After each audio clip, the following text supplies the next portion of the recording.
Hello and welcome to New Mexico Rising. My name is Dan. You know, each and every week I try to bring people from across the country to talk to me about things we can do right here in your neighborhood. Oh, and on this week's show, in trouble from my boss, so I didn't recommend taking a look at that. And as you can see, it's very aggressive and... I recently just bought a whole bunch of those, so yeah, I concur. Those are good.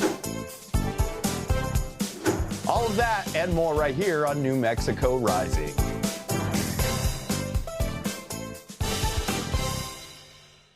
Cooking at home is more popular than ever, with over a third of Americans whipping up meals at least 4 to 6 times a week. But let's be real, the fun part of cooking is not dealing with the sticky, greasy, impossible to clean mess afterward. You know, the good news? Cleanup does not have to be a nightmare. Mom of 3 and longtime magazine editor, Megan Murphy is here with her best tips to make kitchen cleanup quick, painless. Plus, she's setting the record straight for some of the biggest dishwashing myths, like whether one common household staple is really clogging up your pipes. So let's welcome her to the show so she could train us. Megan Murphy, welcome. Yay, thank you for having me. All right, home cooking it's pretty much on the rise. We're not eating out as often, unless we're doing ordering in. What are some of the biggest reasons behind this trend, and what kind of meals tend to leave behind some of these messiest cleanups? So Americans' eating habits are absolutely changing. We're eating more at home and we're cooking more, myself included. We get served up all these fun, intricate recipes on social media, and we're trying them, these intricate dishes. So Cascade did a study, and what they found was that for the first time, meat and cheese round out the top 5 most consumed food items. And when I hear meat and cheese, that protein-fat combo, all I'm thinking is dirty dishes. I'm thinking about the cheesy egg omelet I made for my daughter or the pork chops I was pan-searing. Our dishes are dirty with all that meat and cheese. And there's also so many cleaning myths that are floating around. What are some of the biggest misconceptions people still believe about dishwashing? So you might have heard some misinformation about dishwasher pods clogging your pipes. And I'm here to show you why dishwasher pods won't clog your pipes. I have a demo of how these dishwasher pods work. So when placed in your dishwasher detergent dispenser, Cascade Action Packs won't clog your pipes. The action packs dissolve quickly and completely, so you can feel good about using it for your dishes, your machine, your pipes, and septic tanks. And Cascade partnered with Roto-Rooter, which is the leading provider of plumbing and drain cleaning services in North America, to ensure that the Cascade Action Packs won't clog your pipes. That's awesome. All right. Well, no one wants to spend their nights scrubbing pots and pans. What are some of your go-to tips for making that cleanup easier and faster? I am terrible at all of this, so I need your help. Oh my gosh. So you just need Cascade. So here's the deal. Your dishwasher is supposed to do the dirty work. And if you use Cascade Action Packs, which have this 2-in-1 powder, so you've got the power of the powder with the power of the liquid. So that combo means you don't need to do any pre-rinsing. You just scrape your plate and load the dishwasher. Scrape and load and let the dishwasher take over. For me, that means I've got more time with my family, eating and enjoying the meal versus cleaning. I protect my manicure because I'm not scrubbing. And the new and improved Cascade Platinum Plus pods, they remove up to 100% of that baked on gunk and grime. I have put dirty pots and pans in the dishwasher, used the Cascade, and I'm shocked, actually shocked by just how pristine, clean the dishes come out. So what's the real deal with dishwashers? Are there mistakes people make that actually kind of make cleaning harder instead of easier? Oh, for sure. So I think the thing with dishwasher pods is put it in the dishwasher pod dispenser. That's where you go wrong. If you just throw it in there like you're throwing it in the laundry, that's a no-no. You want to always put your plastics on the top shelf so they don't melt. When you're talking about your utensils, knives go face down, forks go face up. You don't want your spoons to spoon. They need separation to get properly clean. And then the plates and pots and pans can go on the bottom. You heard it here first. Spoons, no spooning. All right. Where can we go for more information, my friend? You can go to cascadeclean.com. Megan Murphy, it's always a pleasure to have you here. Thank you for having me. Spring is here, and that means it's time for homeowners to roll up their sleeves and tackle those long-awaited home improvement projects. Whether it's boosting curb appeal or giving your interiors a refresh, there are plenty of easy and affordable ways to upgrade your space. So joining us today is Mike Jackson, builder, woodworker, and HGTV star of Married to Real Estate and Rock the Block. He's here to share his best DIY tips, design inspiration, and expert advice to help make your home shine this season. Welcome to the show, Mike. How are you, my friend? Listen, that intro is amazing. I'm gonna need to bring you with me everywhere. Thanks for having me. well, thank you for that.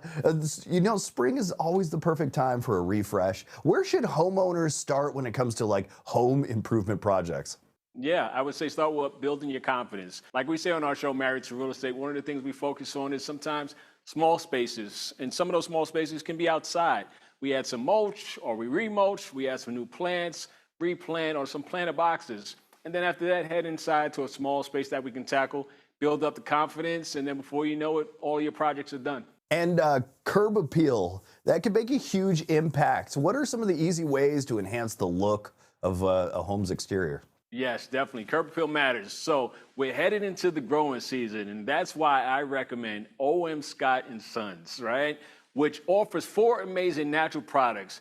O.M. Scott & Sons offers natural grass food and 3 natural seed products: tall fescue blend, Bermuda grass, and clover, which are packaged in sustainably sourced paper appropriate for recycling. I found that the value of a yard is more than just a curb appeal. It's the best room in the house without even being in the house.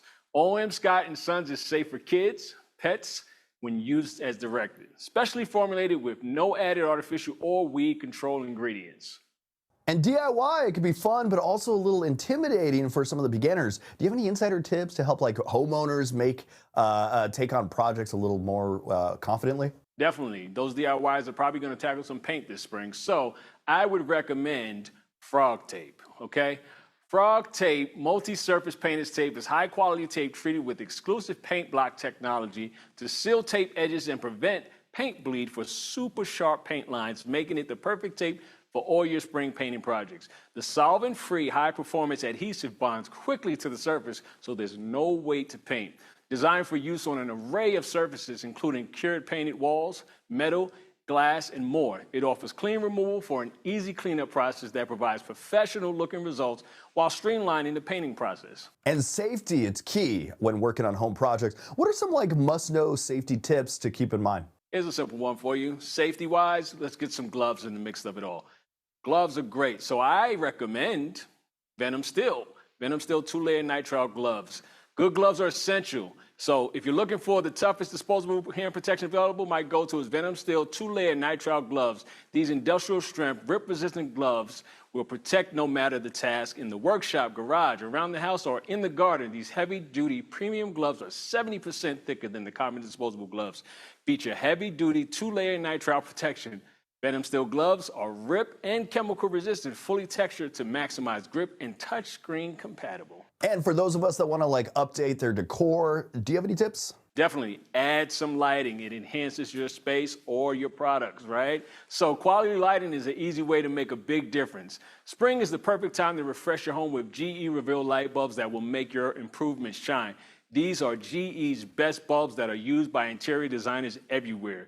They make a home's colors and intricate patterns pop with an unmatched clarity. Plus, there are a variety of shapes to choose from, including elegant decorative styles that elevate any home's decor. Switch on true beauty of your home with GE Reveal light bulbs, available at Target and Target.com. I recently just bought a whole bunch of those, so yeah, I concur. Smart, those man. are good. Mike Jackson, where can we go for more information and about these projects and products?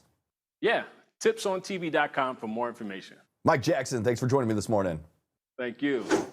SUVs are everywhere, but does that mean sedans are a thing of the past?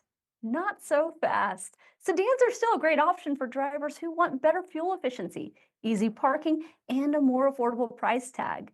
Today, we're talking about why sedans still have a place on the road with automotive expert James Bell, head of corporate communications at Kia America. James, thanks for joining us. Oh, it's my pleasure. Thanks for having me on. People think SUVs have taken over. Do you think sedans will ever disappear completely?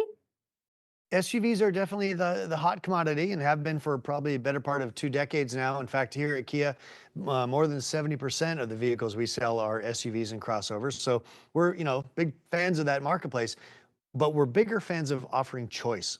And that's why when we saw some of our competitors from Ford and Chevrolet and others pull back from the sedan business, we went forward. And vehicles like this, our K4, have been in the marketplace now for about 6 months. It's one of our top selling vehicles on a month-to-month basis since it was launched.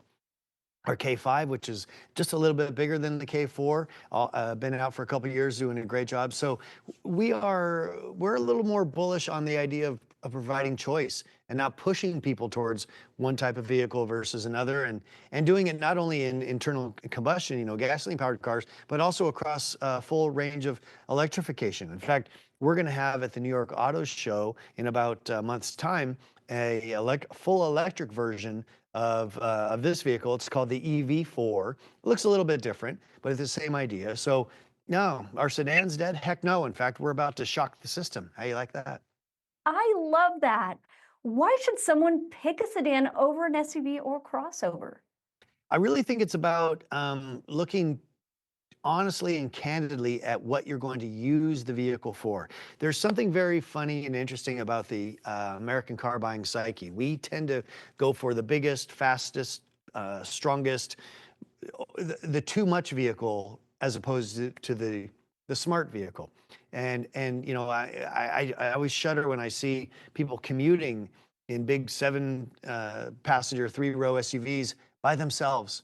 So that means they're going down the road with all that extra steel and glass and gas too, using more gas. It's an inefficient way to get 1 or 2 people around on a daily basis. That's why I think a sedan is such a better choice when you're really candid and honest with your needs. If you've got a large family, you're towing a trailer, you're making lots of Costco runs, okay.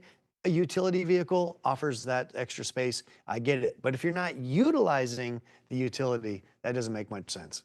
What new sedans should car buyers have on their radar right now?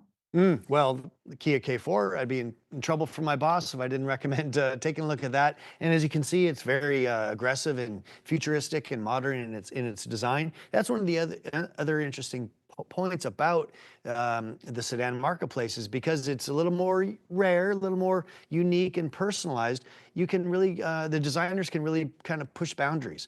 So, today's modern sedans like the K4, the K5, maybe some others from our friends at Hyundai, these are interesting looking machines. And so I think it's worthwhile at least taking a look. And again, once you analyze what you need the machine to do for you, I think a sedan is going to be a great fit. What should people consider when deciding between a sedan and an SUV? I think they should look at their wallets, because a sedan is going to be lighter, more aerodynamic, more agile, more fun to drive. And all those things are going to make them, less of money to insure, less money to fill up at the gas tank. Or you feel, like I said, we're getting an electric version of this coming soon, so never even going to the gas station anymore. So I think it really is about all those cost of ownership things, which I know are not super fun, not very sexy. A new car it's an emotional moment. There's no doubt about it. But think about a year out or 2 years out, when you're still making payments on that thing. Are you still happy with it? Is it meeting your needs? And I think that's the most important part when you're considering your next machine. James Bell, thanks for joining me this morning. Where can viewers go to learn more about Kia's latest sedan lineup? Oh, that's super simple. I would recommend going to kia.com. Got a fantastic collection of photos and videos, information about all of our lineup. But I also always recommend third-party websites like Kelley Blue Book or Edmunds to get that external perspective. And guess what? They love Kia sedans too. Thank you, James. My pleasure. Thank you, Abby. Grief, friendship, and a little dark humor. My dead friend Zoe brings it all together in a story about a veteran navigating life with her best friend, who just, happens to be a ghost. Sonequa Martin-Green stars as Merritt's, a U.S. Army veteran facing family struggles, personal loss, and the ever-present Zoe. The movie's already in theaters, and Sonequa joins me right now. Welcome to the show, Sonequa. How are you? Oh, I'm so good. Thank you for having me. All right, this film walks like a fine line between drama, dark comedy. Like, how did you approach playing Merritt, someone that's like dealing with grief in such a really unconventional way? Oh, well, thank you for calling it unconventional. It's a lot of a lot of how I dealt with it and the carrying of the role and the carrying of the weight of the role was because I was seeking to do justice to Kyle Houseman Stokes. Because this is his story. Our director, who also wrote this, AJ Bermudez, helped write as well, but this is his story, 93% as it happened. And so from the very beginning, I knew that I needed to do this justice. And this is a veteran story. It is about PTSD, survivor's remorse and shame and guilt and acclimating to life after war. But it's also for anybody, whether you served or not, who's dealing with these things, because so many of us are. So many are walking around with this kind of pain. So I think that in order for all of that to land and in order for the prevailing theme of the film to come across, which is talk about it before you make a rash decision, talk about it. I think we need the humor to really like round it out. And so Natalie Morales, she offers that buoyancy that the film needs. And I mean, she's mainly the reason why, it's a dark comedy. Kyle wrote a really brilliantly balanced script. And it was wonderful to be able to bring it to life with her. And sort of, I represent the gravity, she represented the levity. Sonequa Martin-Green, thanks for joining me this morning. My Dead Friend Zoe is now playing in theaters, so if you haven't seen it yet, this is the perfect time to go check it out. To find showtimes, to learn more, go to mydeadfriendzoemovie.com. Sonequa, thanks for joining me this morning. Thank you for having me. This was great. Singer-songwriter Eryn Bent has been captivating audiences since she was 14, blending her Montana roots with formal vocal training to craft heartfelt folk and country tunes. Her honest, gritty approach resonates in every performance, and we're excited to learn more. Eryn, welcome to the show, my friend. Thank you. Thanks for having me. All right, so you've been performing since your teens and you're classically trained. How do these like dual influences shape your sound and stage presence? I feel like being classically trained, it definitely helps with any sort of vocals that you feel you may want to find yourself singing. But I fell in love with a lot of the classical aspects and emotional aspects of Broadway and some opera and singing like that. But of course, really loved poetry and maybe writing my own songs. So I feel like um, being in maybe little small town roots and hearing certain singer songwriters, I felt like I had something to maybe put together there as far as music to voice to words. And your lyrics, they often reflect like personal experiences and in companies, Western roots. What role does storytelling play in your songwriting process? It's pretty, I would say almost all of my songs are autobiographical, so it's very um, storytelling and almost in some aspect it's going to be either a broad arc or small things that I feel like we all can relate to just on a human level of writing. But I do, and of course earlier when I was younger I wrote a lot about heartbreak, and those things are easy to write about. But I in my adulthood have tried to write about the joys that you can experience as part of being human too. So um, yeah, they're all going to have some sort of story aspect to them. But I wouldn't say that they're per se like story songs where there's a beginning and an end, but they are always going to be auto for now autobiographical. And I try and write something that's specific but not specific enough that others can't relate to it as well. And from Firefly to Go Down Fighting, you've received multiple New Mexico Music Award nominations. What do you think connects with your audience the most? I think the more vulnerable songs and moments and albums that I've shared with people are the ones that people connect with the most. Um, and I think for me as like a listener, that's what I connect with other artists, as well as things that that are just really vulnerable, that are emotional and raw, that I can really feel and also feel like I've gone through.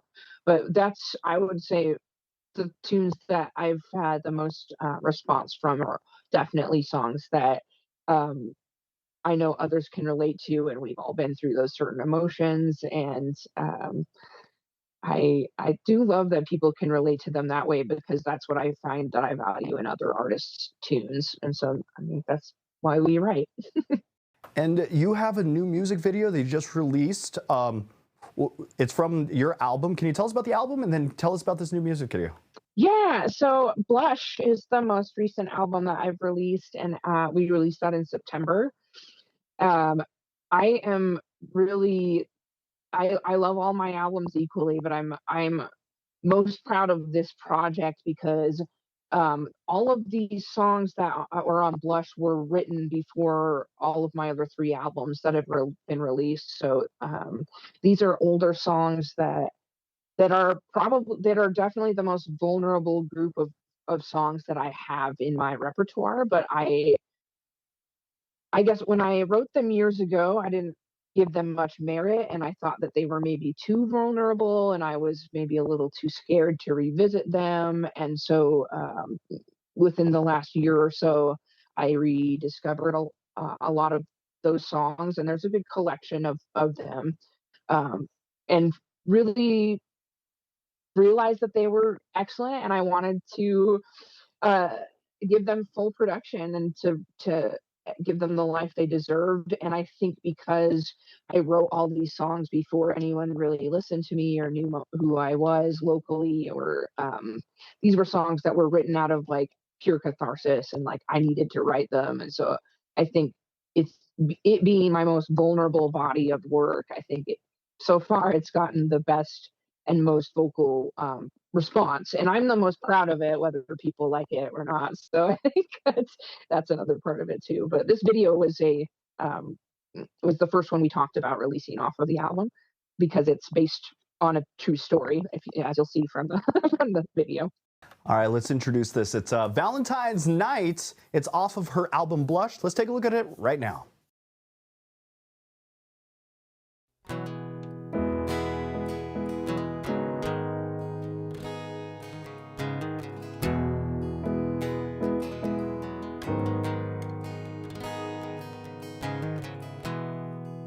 Tonight is Valentine's night,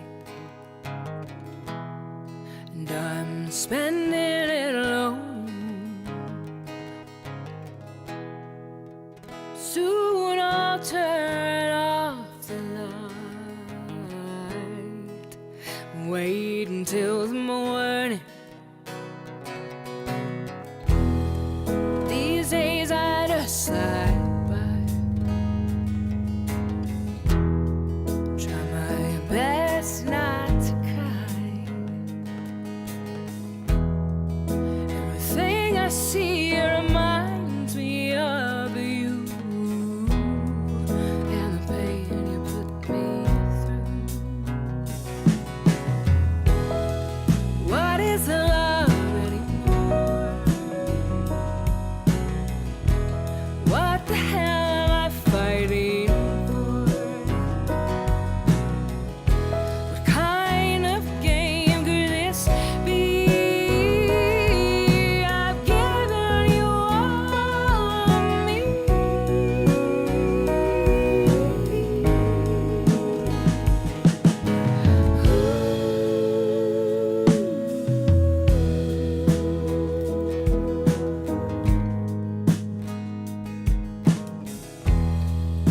Used to sleep there by my side. Now I sleep alone. I wake up reaching in the dead of night. I reach for you, but you're gone. What is love anymore? What the hell am I fighting for? What kind of game could this be?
night is Valentine's night, and I'm spending it alone.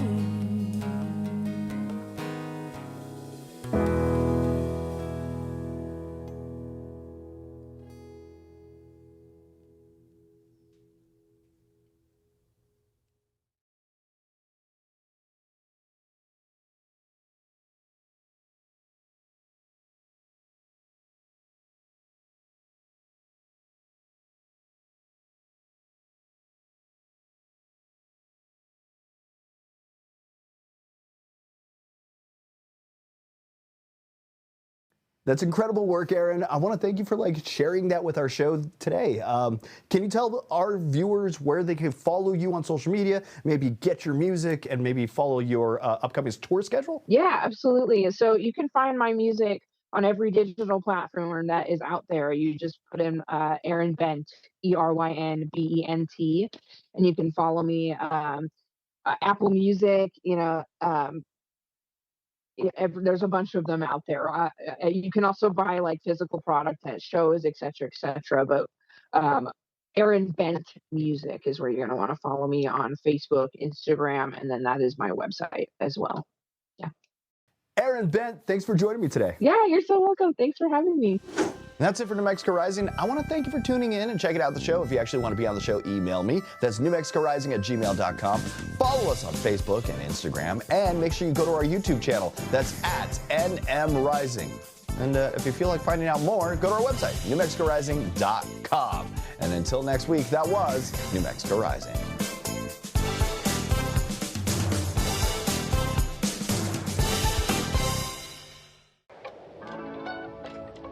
Transform ordinary moments into extraordinary memories with our magical succulent bar. Whether it's a quiet moment of reflection or a first date, let the enchantment of nature enhance every occasion. Radiate positivity and create manifestations while making your very own magical succulent. Embrace the magic at Zinkstown, where we bring positivity to any occasion.